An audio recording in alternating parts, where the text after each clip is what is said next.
प्रभु जी, समय फिर एक बार हम आपके सामर्थ्य क्रूस के नीचे आते हैं पिता। हम धन्यवाद करते हैं आज के इस दिन के लिए जो आपने हमें दिया। आज का यह दिन जो आपने हम सबके जीवन में जोड़ दिया है प्रभु, इसके लिए हम आपका धन्यवाद करते हैं प्रभु। और इस वक्त जब हम आपकी उपस्थिति में आए हैं आज की इस रविवार आराधनालय में प्रभु, पवित्र आत्मा, हम आपकी उपस्थिति के लिए धन्यवाद करते हैं, क्योंकि आपने अपने वचन में कहा है जहाँ भी आपके नाम से 2 या 3 उपस्थित होते हैं आप वहाँ उपस्थित होते हैं। आप सब उपस्थित सर्वशक्तिमान जीवित परमेश्वर है, इसके लिए हम आपका धन्यवाद करते हैं। और इस वक्त थोड़ी देर जब हम आपके वचनों में से सुनते हैं, सीखते हैं प्रभु, पवित्र आत्मा हम सबकी सहायता कर कि हम आपके वचन को सुन सके, सीख सके प्रभु, और हम सबका जीवन आपके वचन के अनुसार होने पाए प्रभु। आप पुनरुत्थान जीवित हुए परमेश्वर है प्रभु। हम आपकी उस जीवित सामर्थ को, पुनरुत्थान की सामर्थ को प्रतिदिन अपने व्यक्तिगत जीवन में, परिवार में, सेवकाई में अनुभव करने पाए प्रभु। ऐसा अनुग्रह प्रदान कर हम सब प्रभु जी आपको और भी जान सके, आप पर विश्वास कर सके और आपके वचन के अनुसार चल सके। हर एक अंधकार की शक्ति, हर एक आशीष रोकने वाली बातें, हर एक मन को भटकाने वाली बातें यीशु के नाम से दूर होने पाए प्रभु जी। हम आपके कंप्लीट कंट्रोल को चाहते हैं पवित्र आत्मा इस समय पर, और हम सबके जीवन में हमसे बोलिए और बातचीत कीजिए। धन्यवाद पिता, हमारी प्रार्थना को सुनने के लिए। प्रार्थना को मांगते हैं त्रिएक परमेश्वर पिता, पुत्र और पवित्र आत्मा के नाम से, आमीन। परमेश्वर का धन्यवाद हो कि हमारा प्रभु जीवित परमेश्वर है। ठीक है, हमारा परमेश्वर जीवित परमेश्वर है, और आज हम उस जीवित परमेश्वर की आराधना कर रहे हैं। और वो जीवित परमेश्वर आज हमारे आपके हृदय में रहता है ना। सबके हृदय में प्रभु है, सबके हृदय में प्रभु है कि नहीं? यस, प्रभु यीशु मसीह अपने वचन में बोलता है कि तुम अपने आप को परखो कि प्रभु यीशु तुम्हारे हृदय में है कि नहीं, और नहीं तो तुम निकम्मे। अगर प्रभु यीशु मसीह हमारे और आपके हृदय में नहीं है तो क्या फायदा। आज हम उस पुनरुत्थान को हम सेलिब्रेट किए ईस्टर के दिन में, और आज वो प्रभु यीशु मसीह के बारे आज हम लोग देखेंगे, द पावर ऑफ रिजरेक्शन, पुनरुत्थान का क्या सामर्थ्य है। ठीक है, आज हम लोग उसको देखेंगे कि वो कौन सा सामर्थ्य है पुनरुत्थान में, और वो सामर्थ्य को कैसे हम लोग प्रतिदिन अपने जीवन में अनुभव करेंगे, क्योंकि हमारा परमेश्वर जीवित है। और परमेश्वर बोला है, प्रभु यीशु मसीह जब इस संसार में था बोला कि जो मुझ पर विश्वास करेगा मुझसे भी बड़े बड़े कार्य को करेगा। हमें सिर्फ विश्वास करने की आवश्यकता है, और आज हम लोग उसी बातों को देखेंगे। और ये पुनरुत्थान सब सिर्फ और सिर्फ यीशु मसीह के साथ जोड़ा जाता है।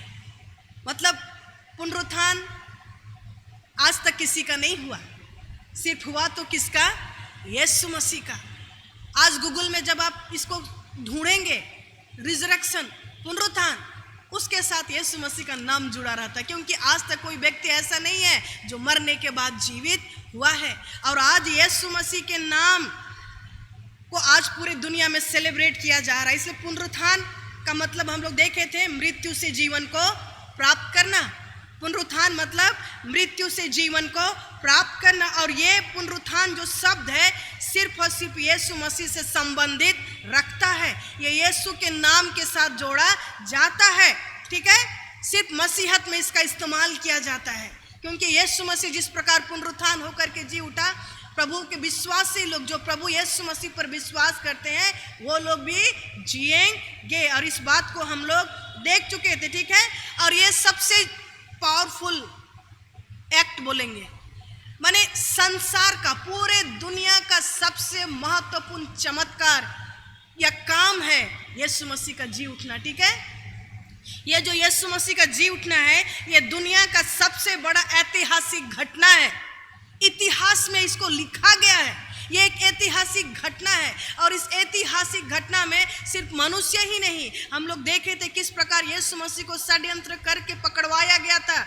उसमें सदुकी, फरीसी, लीडर, अगुवे, चर्च के सारे, रोमी सरकार, सब लोग उसमें सम्मिलित थे।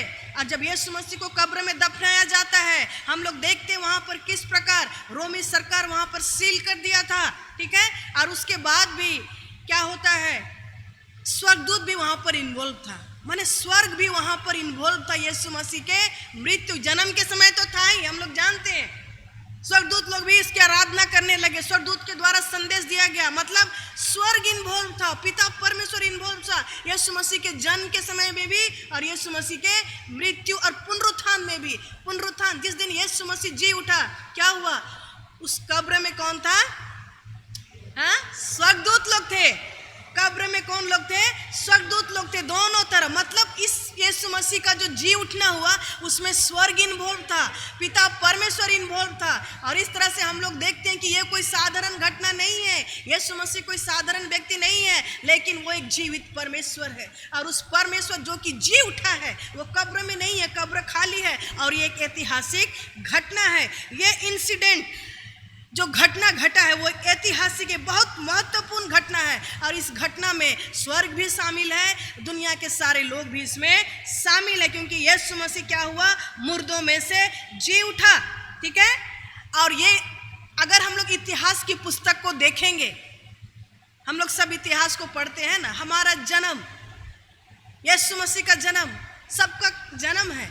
और इतिहास को जब हम लोग किताब में पढ़ते हैं तो वहां पर हम लोग देखते हैं ना एडी एंड क्या देखते हैं? बीसी लिखा रहता ना, ईस्वी सन, है ना। और उसको मतलब यीशु मसीह का जन्म और मृत्यु एक ऐसा ऐतिहासिक घटना है कि इतिहास को दो भाग में बांट दिया। इतिहास को दो भाग में बांटा है, ये यीशु मसीह का मृत्यु। और लोग क्या बोलते हैं? पहचान आज दुनिया का तारीख डेट कैसे होता है? बिफोर क्राइस्ट, बीसी, ईस्वी पूर्व, ईसा मसीह का मृत्यु के पहले।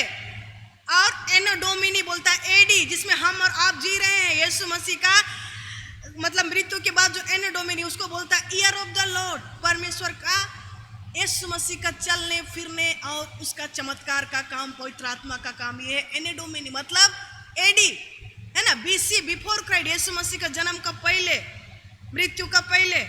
और अभी जो जीवन है वो हम लोग जिसमें जी रहे हैं वो उसको बोलता है एडी। तो इस तरह से एक ऐतिहासिक घटना है, कोई साधारण चीज नहीं है।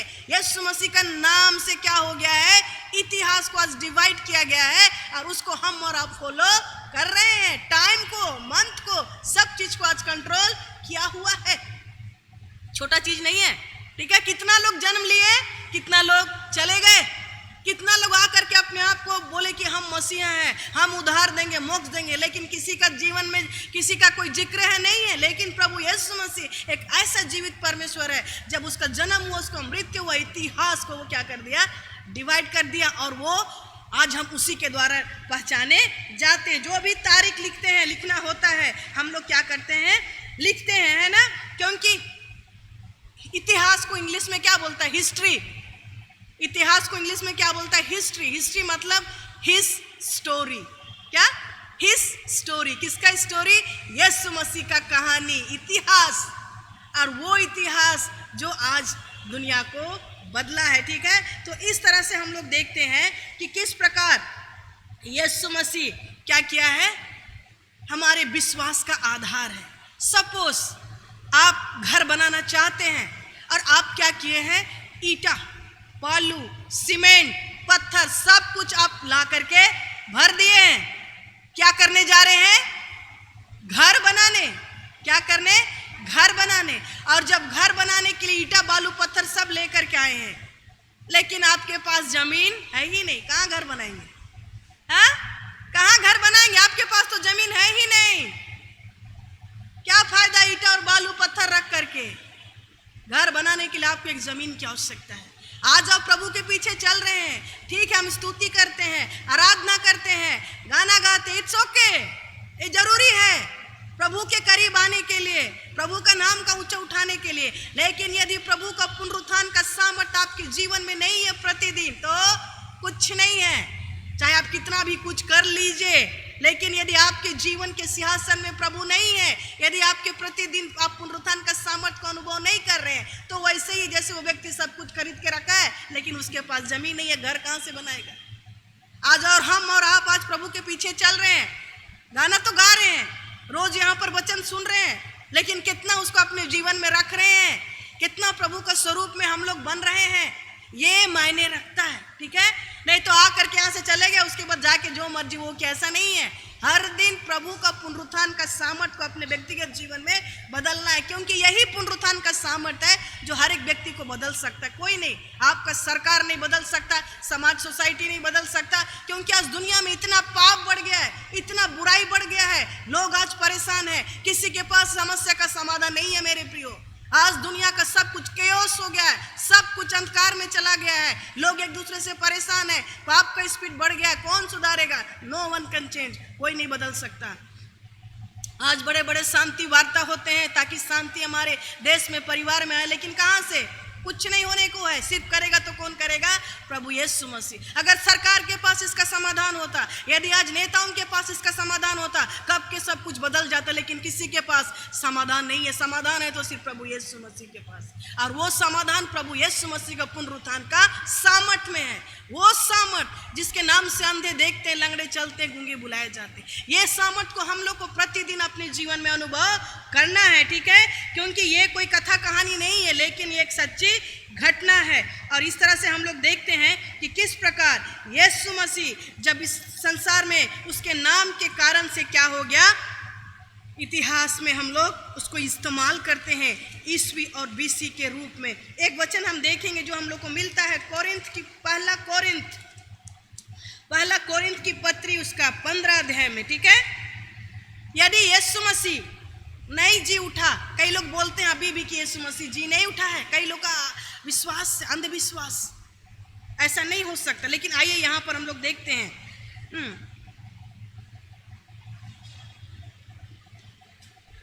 पहला कोरिन्थ उसका 15 अध्याय।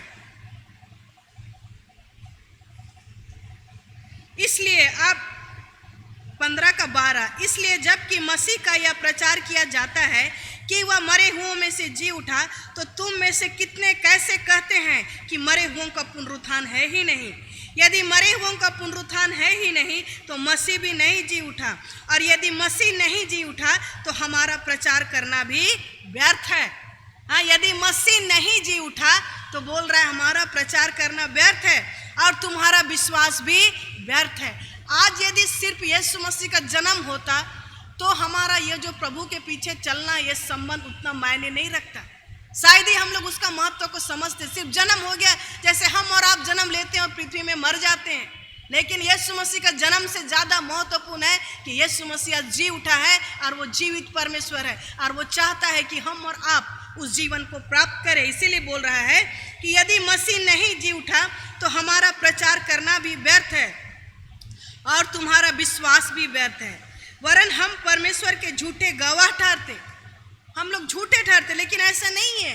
पूरा दुनिया आज प्रभु के पीछे भाग रहा है। क्या लोग पागल हैं? क्या लोग पागल हैं आज जो प्रभु के पीछे भाग रहे हैं? जी नहीं, ये जीवित परमेश्वर है। और इसीलिए बोल रहा है कि परमेश्वर के झूठे गवाह ठहरते, क्योंकि हमने परमेश्वर के विषय में यह गवाही दी है कि उसने मसीह को जिला दिया, यद्यपि नहीं जिलाया यदि मरे हुए नहीं जी उठते। मतलब आज यीशु मसीह जी उठा है, हम और आप भी जिएंगे। सिर्फ हम और आप भी नहीं, जो लोग मर गए हैं वो लोग भी जिएंगे।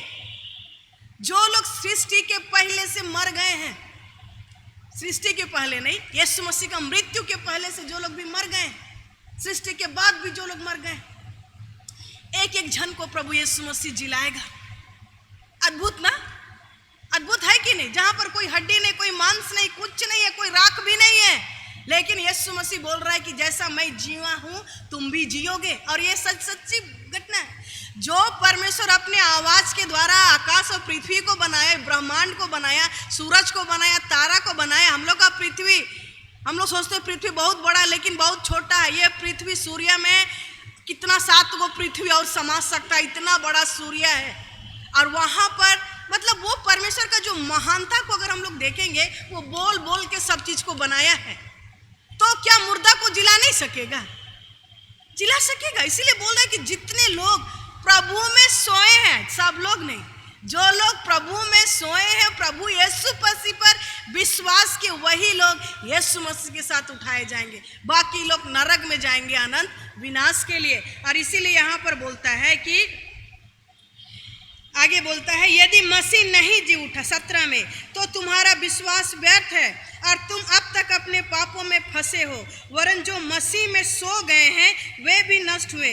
यदि हम केवल इसी जीवन में मसीह में आशा रखते हैं तो हम सब मनुष्य से अधिक अभागे हैं। कहने का मतलब क्या बोल रहा है कि यदि हम इस जीवन में जीवित रहने के लिए सिर्फ परमेश्वर का छोटा छोटा आशीष को चाह रहे, प्रभु मुझको पैसा दो, प्रभु मुझको खाना दो, प्रभु मुझको अच्छा स्वास्थ्य दो, इतना ही अगर हम सोच रहे हैं तो हम लोग बहुत अभागे हैं।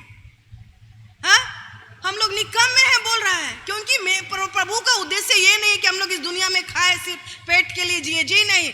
हम लोग we are more than this, हम लोग इससे बढ़कर हैं और उसके लिए परमेश्वर हमको और आपको बनाया है, वो अनंत जीवन के लिए। और वही अनंत जीवन को देने के लिए यीशु मसीह को मृत्यु का टेस्ट लेकर के, मृत्यु को हरा करके जीवित होना पड़ा ताकि हम और आप जीवित हुए। बोल रहे, यदि हम केवल इसी जीवन में मसीह से आशा रखते हैं, खाली ये दैनिक जीवन के लिए हम सिर्फ प्रभु से आशा रख रहे हैं कि प्रभु आज हमको ये चाहिए वो चाहिए, वो जरूरी है, प्रभु देगा, नहीं देगा मैं नहीं बोलती, प्रभु सब कुछ देगा जो हम मांगेंगे।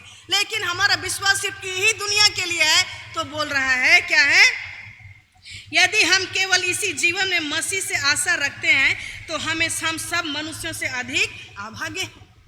इसलिए ये नहीं सोचना है कि यही दुनिया अंत है, नहीं, ये दुनिया के बाद एक्चुअली हमारा असली लाइफ शुरू होता है।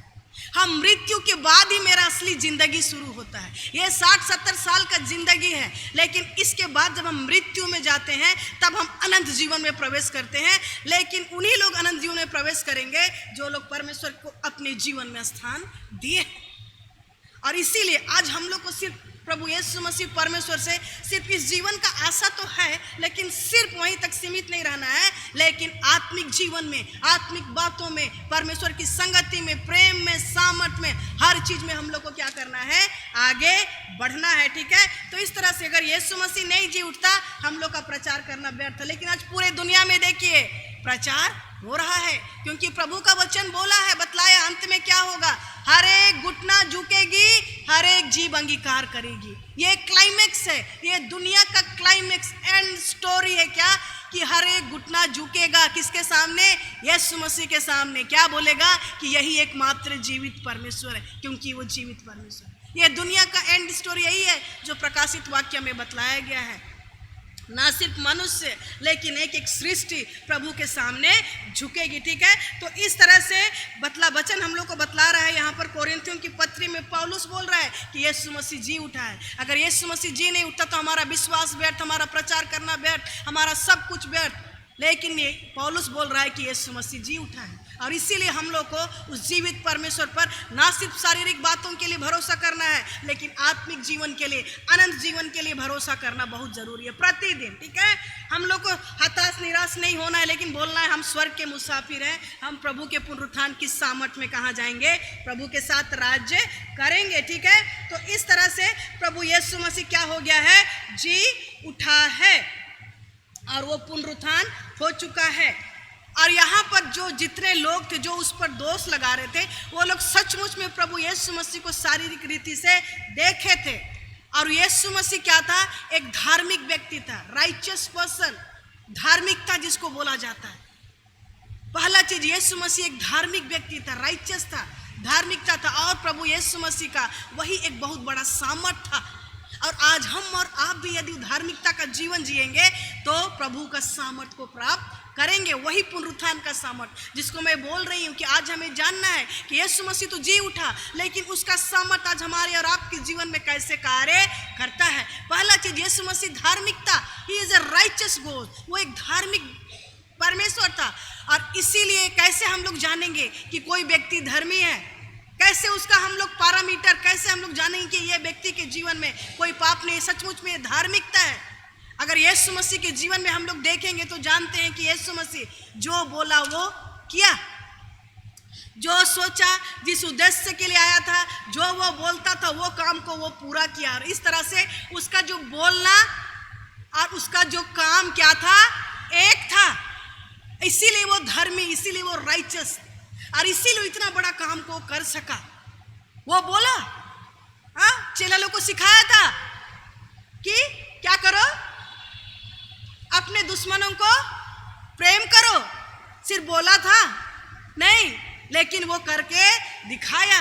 क्रूस की बानी में हम लोग देखे कि जब उसके दुश्मन लोग, उसका जान का जो लोग मतलब खून के प्यासे थे, वो लोग उसको क्रूस पे चढ़ाने के लिए लल्लाई थे, लेकिन उनके लिए वो प्रार्थना कर रहा है, प्रेम कर रहा है कि पिता इन्हें क्षमा कर।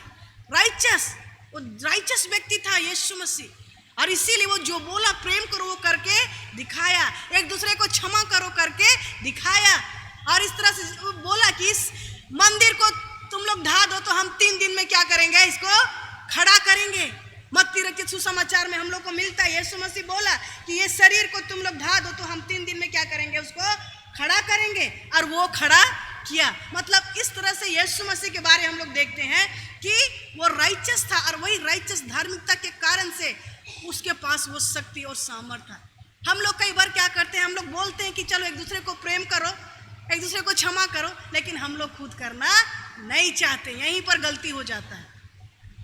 हाँ, हम लोग दूसरा को बोलते हैं, नहीं वचन ऐसा बोलता है, एक दूसरे को प्रेम करो, एक दूसरे को क्षमा करो, एक दूसरे से नफरत मत करो, एक दूसरे का सेवा करो, एक दूसरे का हेल्प करो, ताकि लोग जानेंगे कि हम प्रभु के बच्चे हैं। हम लोगों को तो बोलते हैं, लेकिन जब हमारा बारी आता है तो हम लोग चुक जाते हैं। यहीं पर हम लोग धार्मिकता का जो स्टैंडर्ड परमेश्वर हमको और आपको दिया है, अपना लहू बहा करके धार्मिकता का वस्त्र हमको और आपको दिया है, उसको हम लोग क्या करते हैं, मैला कर देते हैं। और इसीलिए अगर हमको और आपको प्रभु का पुनरुत्थान का सामर्थ्य को अनुभव करना है तो राइचस धार्मिकता का जीवन जीना बहुत जरूरी है। तब एवरी डे आपके परिवार में आप आशीष और बरकत को देखेंगे, ठीक है, क्योंकि परमेश्वर प्रभु यीशु मसीह राइचस व्यक्ति था, और वो चाहता है कि हम और आप भी उस पुनरुत्थान की सामर्थ्य को अनुभव करें। कैसे? धार्मिकता का जीवन जी करके। हम जो वचन में सुनते हैं, सीखते हैं, उसके अनुसार जब आप चलेंगे, आपका बात और आपका एक्शन एक रहेगा, तो आप धर्मी व्यक्ति कहलाएंगे। क्योंकि यीशु मसीह ऑलरेडी हमको और आपको धर्मी बना दिया, वो डिक्लेयर कर दिया, घोषणा कर दिया। महिमा जो जिसके जीवन में पाप था, लेकिन अब मैं इसके जीवन के लिए अपने आप को बलिदान कर दिया है। मेरा सारा पाप यीशु मसीह का अकाउंट में चला गया, और यीशु मसीह का जो धार्मिकता था, पवित्रता था, वो मेरे को प्रभु दे दिया। एक एक के साथ यही किया है प्रभु। जो भी व्यक्ति प्रभु यीशु मसीह के पास जाता है, कितना भी बड़ा पापी, बार बार मैं बोलती हूँ, जब प्रभु यीशु मसीह के पास जाता है, उसका पाप क्या हो जाता है, क्षमा होता है। क्योंकि यीशु मसीह हमारे और आपके पाप को अपने ऊपर ले लिया। हम लोग पिछले दिनों में उस 2 भाई का कहानी हम लोग सुने थे कि कैसे वो उसका बड़ा भाई छोटे भाई के जगह में अपने आप को दे देता है और उसको मृत्यु दंड मिलता है। ठीक इसी तरह यीशु मसीह को भी वो दंड मिला हमारे और आपके लिए, ठीक है। और जैसे हम लोग जान रहे हैं कि आज यीशु मसीह वो जीवित परमेश्वर है। कई बार जो सदूकी फरीसी लोग थे, रोमी सरकार थे, वो लोग इसको छुपाना चाह रहे थे। यीशु मसीह का जो जी उठा है उसको दबाना चाह रहे थे, क्योंकि जब यीशु मसीह जब को कब्र में जब दफनाया गया था, कब्र में जब रखा गया था, रोमी सरकार क्या किया था, वहां पर सील लगा दिया था, सील लगाया था ना। और रोमी सरकार बोला तो तुम लोग अपने साथ सिपाही को लो, सैनिक को लो, और उस कब्र का रखवाली करो, ताकि कोई उसका लाश को, बॉडी को चोरी करके ना ले जाए उसका चेला लोग। और इस तरह से वहां पर सील लगा हुआ था। हम लोग जानते हैं जब इन दिनों भी किसी का दुकान या किसी के घर में जब भारत सरकार का सील लग जाता है, कोई उसको छू सकता है? हाँ, कोई दुकान है जिसमें केस चल रहा है, कोई बिल्डिंग है, हाँ, कोई घर है, वहां पर सरकार का टैग लग जाता है और उसमें सील लग जाता है, कोई छू सकता है उसको? नहीं छू सकता। सरकार का इतना पावर होता है, उसको कोई छू नहीं सकता। यहां पर वही हो रहा है। यीशु मसीह के कब्र में रोमी सरकार का सील लगा दिया गया, कोई उसको छू सकेगा? नहीं छू सकेगा। कोई कुछ कर सकेगा? सैनिक लोग तैनात है, लेकिन क्या कब्र उसको रोक सका? हाँ, कब्र उसको रोक सका? रोमी सरकार का सील उसको रोक सका? जी नहीं। वहां पर भी यीशु मसीह जी उठा, और जब जी उठा तो रोमी सरकार, वहां का जो सिपाही था, उन लोग को पैसा दिया गया। पैसा देकर के उनको बोला गया कि तुम लोग जाके पूरे दुनिया में प्रचार करो कि यीशु मसीह जी नहीं उठा, लेकिन उसका चेला लोग चोरी करके ले गए। ये गलत बात फैलाया जा रहा था, लेकिन जी नहीं, वो यीशु मसीह उस दिन से आज तक वो क्या है, जीवित है। जितना लोग उसका विरोध कर रहे हैं, प्रभु यीशु मसीह का काम उतना ही बढ़ रहा है, क्योंकि वो जीवित और सामर्थ्य परमेश्वर है। हमारे और आपके मानने से कुछ नहीं होगा, सिर्फ हमें विश्वास करना है कि वो सचमुच में वो जीवित परमेश्वर है, ठीक है। हर एक जो भी सरकार का नियम हम लोग जानते हैं, लेकिन फिर भी प्रभु यीशु मसीह वो रोमी का जो सरकार का नियम था जो उसको भी लेकर के क्या किया, तोड़ करके वहां से निकल आया। और यही है पुनरुत्थान का सामर्थ। कोई उसको रोक सका? और यही पुनरुत्थान का सामर्थ आज हमको और आपको चाहिए। यही पुनरुत्थान का सामर्थ जो मृत्यु से जिंदा रखता है हमको और आपको। कोई बैरियर नहीं, कोई बाउंड्रीज नहीं, कुछ नहीं, सब कुछ आपके सामने खुल जाएगा जब पवित्र आत्मा का सामर्थ आपके जीवन में है। लेकिन आज आपको और हमको जानना है कि जब हम यीशु मसीह के साथ उसके साथ जब हम अपने जीवन में आगे बढ़ते हैं, यात्रा में यीशु के साथ चलते हैं और यीशु मसीह को अपने जीवन में शामिल करते हैं, पुनरुत्थान की सामर्थ को शामिल करते हैं, अनुभव करते हैं, तो आपका हर एक बंद दरवाजा क्या हो जाएगा, खुल जाएगा। कोई होल्ड नहीं कर सकेगा, कोई सरकार का नियम कि कोई भी कुछ भी नहीं, सब कुछ आपके बिहाफ में होगा, सब कुछ आपके भलाई में होगा। ठीक है, क्योंकि प्रभु यीशु मसीह साबित कर दिया कि वो मृत्यु के ऊपर भी कंट्रोल करता है और मृत्यु को हरा करके वो जी उठा है। ठीक है, और इसीलिए हमें डरना नहीं है, हताश नहीं होना है। हम और आपको पूरे दिल से यीशु मसीह पर विश्वास करना है, उसके पुनरुत्थान का। तब जब हम विश्वास करेंगे, हर एक मार्ग आपका क्या होगा, खुलेगा। आपका फ्यूचर, आपका कैरियर, आपका लाइफ, आपका बच्चा, आपका बिजनेस, आपका सब कुछ, कौन सा क्षेत्र में आप परमेश्वर का आशीष को चाहते हैं, सबसे पहले आप उसके पुनरुत्थान की सामर्थ पर विश्वास करें। क्योंकि उसके कोड़े खाने से हम लोग क्या होते हैं, चंगे होते हैं। उसके लहू से हमें पापों की क्षमा, सब कुछ कंप्लीट है। यीशु मसीह सब कुछ कंप्लीट कर दिया है और यीशु मसीह आज सिर्फ चाह रहा है कि हम लोग उसका सामर्थ को अनुभव करें। सिर्फ एक दिन नहीं, एवरी डे, हर दिन। पौलुस बोल रहा है हर दिन मैं उसकी सामर्थ में आगे बढ़ता हूँ। और यीशु मसीह के बारे जब हम लोग देखते हैं कि वो क्या था, धार्मिक व्यक्ति था। आज हमको और आपको भी क्या करना है, धार्मिकता पर विश्वास करना है, धर्मी जीवन जीना है। और दूसरी बात क्या करना है, यीशु मसीह के साथ हमको और आपको चलना है। यीशु मसीह के साथ हमको और आपको चलना, उस पर विश्वास करके और उसके बारे बोलना है। ठीक है, और जो हमारा जो जीवन है उसको हम लोग को क्या करना है, फ्रीली, मतलब स्वतंत्रता के साथ जीना है। कोई बंधन में रहना नहीं है। हमको और आपको स्वतंत्रता के साथ जीना है। स्वतंत्रता के साथ जीना मतलब आज आपको देखना है कि आपके जीवन में कौन सा बंधन है। हम लोग के जीवन में कई बार बीमारी का बंधन होता है, कई बार नशा का बंधन, ये आपको बांध करके रखा है। कई बार ऐसा होता है कि लोग बिना पिए उनका खाना भी नहीं पचता है, सुबह शाम का कार्य भी नहीं होता है। क्यों? क्योंकि वो लोग उसका गुलाम में, हाँ ये शरीर है, लेकिन वो लोग क्या हो जाते हैं, बंधन में, गुलाम में चले जाते हैं। जब तक वो लोग पिएंगे नहीं उनको नींद नहीं आएगा। क्यों? क्योंकि वो लोग किसके गुलाम में है, हाँ नशा के गुलाम में। कुछ कुछ चीज हर एक को गुलाम करके रखता है। सिर्फ वही नहीं, कभी कभी हम लोग का गलत विचार, गलत धारणा, वो भी हम लोग को, गलत आदत, वो भी हम लोग को गुलाम करके रखता है, हम लोग को पकड़ करके रखता है। लेकिन जब आप पुनरुत्थान का सामर्थ पर विश्वास करेंगे, एक एक करके आप आजाद हो जाएंगे। ठीक है, एक एक करके आप आजाद हो, कोई भी आपका आशीष को रोक नहीं सकेगा। क्योंकि जब हम और आप पाप करते हैं वहीं से छेद मिलता है और वहीं से परमेश्वर आशीष को क्या करता है, रोक देता है। तो इसीलिए हम लोग को प्रभु पुनरुत्थान की सामर्थ में हर दिन आगे बढ़ना है, क्योंकि मसीह जीवन का आधार यीशु मसीह का पुनरुत्थान का सामर्थ है। और उसको जब हम लोग उस पर विश्वास करते हैं तो होता है। और यीशु मसीह इस बात को प्रूफ किया। कितने मुर्दों को यीशु मसीह जिलाया था, किसी को पता है? कितने मुर्दों को यीशु मसीह जिलाया था जब इस पृथ्वी पर था? तो कितने मुर्दों को? 3। कितने? 3 मुर्दों को यीशु मसीह जिलाया जब इस पृथ्वी पर था, मैं सेवकाई कर रहा था। तो पहला हम लोग को मिलता है, मार्क खोलेंगे नहीं, ठीक है, मार्क रचित सुसमाचार में, वहां पर याईर की बेटी जो कहां पे थी, घर में, जो कि घर में मर गई थी, यंग गर्ल, वो मर गई थी। और वहां पर यीशु मसीह जाता है, बुलाया जाता है, यीशु मसीह वहां पर जाता है और वहां पर सब लोग रो रहे थे क्योंकि उनकी बेटी मर चुकी थी। और यीशु मसीह जब वहां पर जाकर के देखते तो बहुत दुख होता है क्योंकि लोग रो रहे थे। और यीशु मसीह वहां पर जाता है और उसका पापा को, लड़की का पापा को बोलता है कि सबको बाहर निकालो। बहुत सारे उनके रिलेटिव लोग थे घर में आए हुए, तो बोला सबको बाहर निकालो, और सब कोई को बाहर निकाला। बोला सिर्फ लड़की का माँ और बाबा, ये तुम दो रहो और बाकी सब लोग को बाहर निकालो, क्योंकि बाकी सब लोग हंसी कर रहे थे, मजाक कर रहे थे। अरे मर गया, क्योंकि यीशु मसीह बोला ये मरी नहीं है, सो रही है। तो सब लोग मजाक कर रहे हैं, बोल रहे हैं कि अरे ये तो मर गई है।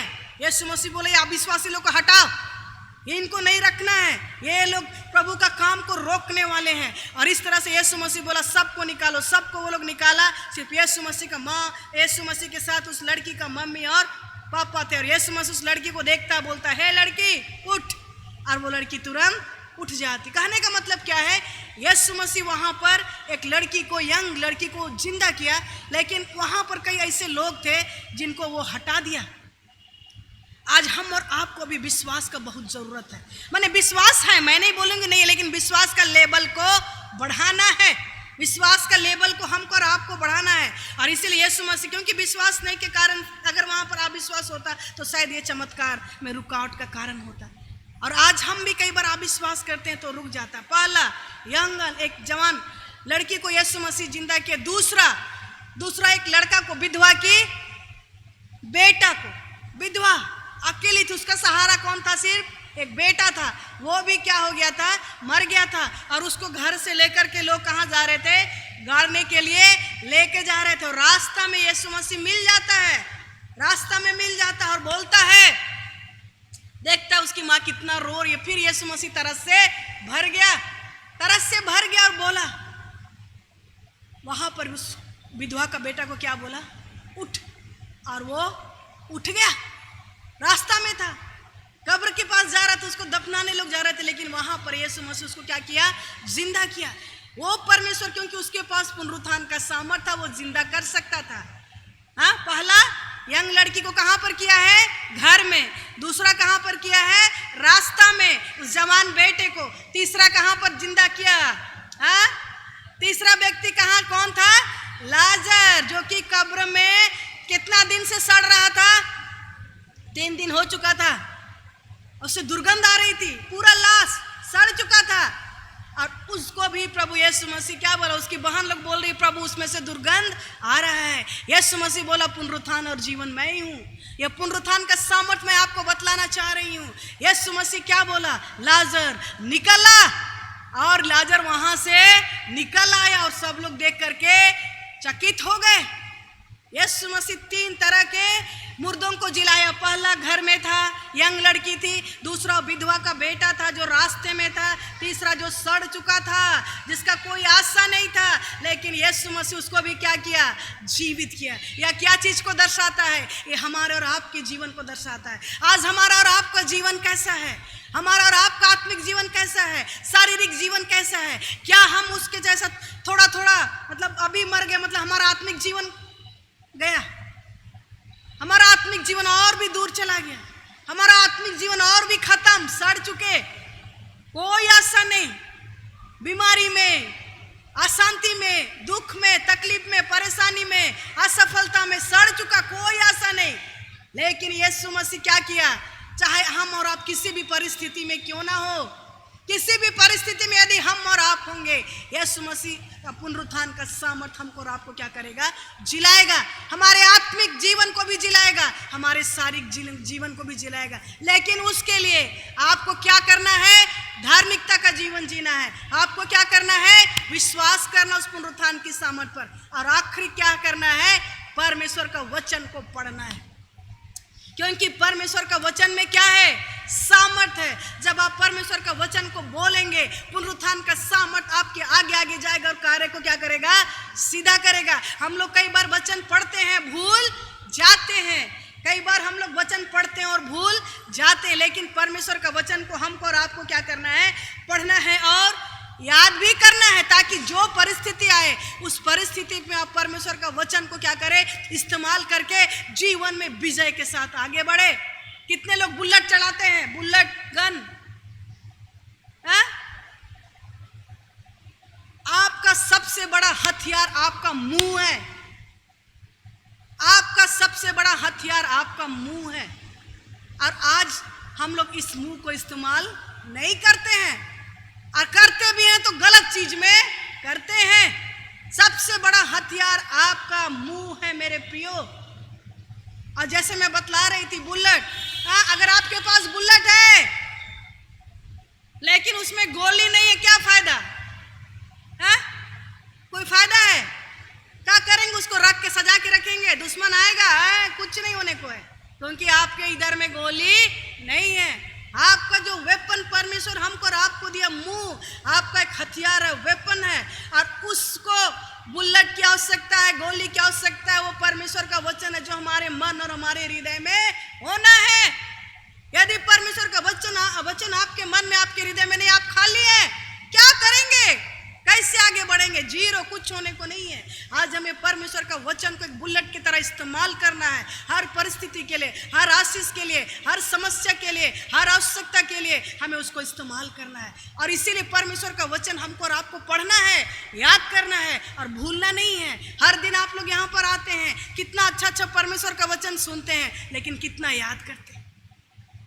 अगर आप कुछ याद ना भी करें, कम से कम इस बात को याद करें कि मेरा प्रभु यीशु मसीह पुनरुत्थान जीवित परमेश्वर है, वो हमारी हर एक परिस्थिति को बदलने का सामर्थ्य रखता है। इस बात पर विश्वास करें और प्रभु का चमत्कार को देखें और साथ में परमेश्वर का वचन को पढ़ें। अगर परमेश्वर का वचन नहीं है हमारे और आपके जीवन में, आप खाली हैं, आप खाली हैं।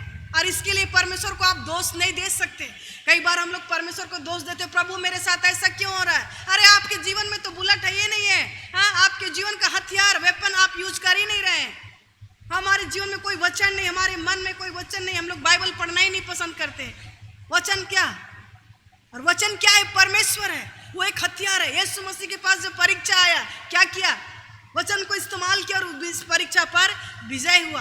आपके ऊपर जो परीक्षा आएंगे, ट्रायल्स आएंगे, टेस्ट आएंगे, समस्या आएंगे, परमेश्वर का वचन वो हथियार है जिसको आपको बोलना है और उस पर विजय होना है।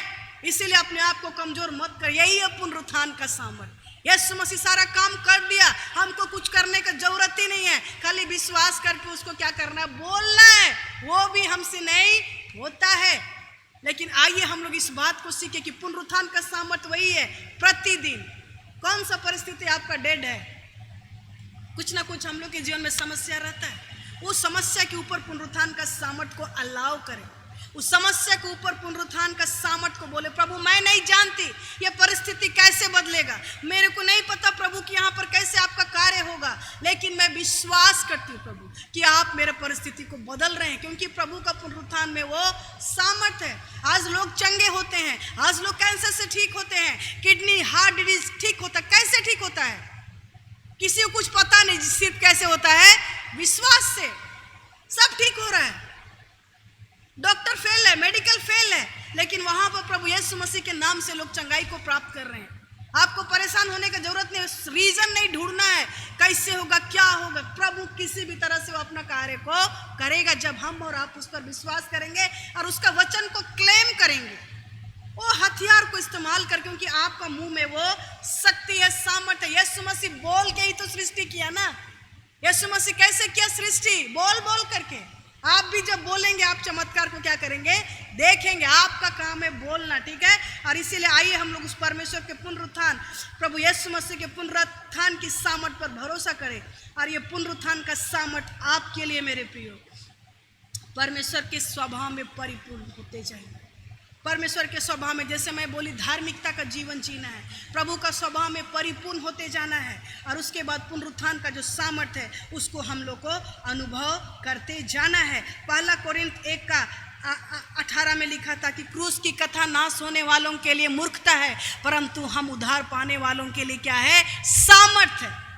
हाँ, जो लोग नहीं विश्वास करें उनके लिए मूर्खता है। यीशु मसीह परमेश्वर था तो अपने आप को क्यों नहीं बचा सका? हंसी मजाक, लेकिन हमारा और आपके लिए वो परमेश्वर का सामर्थ्य है। कैसा सामर्थ्य? प्रतिदिन इस संसार में विजय होने का।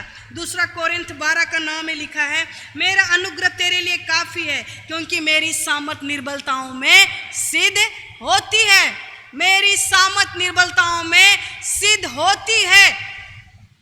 आज आप कमजोर सोच रहे होंगे, लेकिन उस कमजोरी के ऊपर, उस पाप के ऊपर, उस बंधन के ऊपर, उस बीमारी के ऊपर परमेश्वर का पुनरुत्थान का सामर्थ्य को यूज कीजिए। आप हर एक बंधन से आजाद होंगे। बोल रहा है मेरी सामर्थ निर्बलता में सिद्ध होती है। प्रभु का सामर्थ हमारे और आपके जीवन के कमजोरी में, बीमारी में, हर चीज में वो क्या करता है, अपना सामर्थ को प्रकट होता है। क्योंकि उसके कोड़े खाने से हम लोग क्या होते हैं, चंगे होते हैं।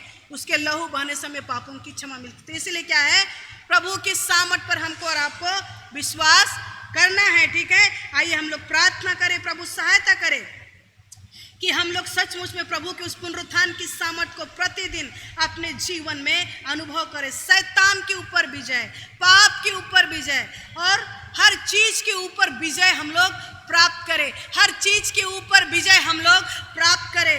हर चीज के ऊपर हम लोग को विजय प्राप्त करना, शैतान के ऊपर और क्या के ऊपर, पाप के ऊपर, पाप के दंड के ऊपर, पुनरुत्थान की सामर्थ को अलाव करना। ठीक है, आइए हम लोग प्रार्थना करें।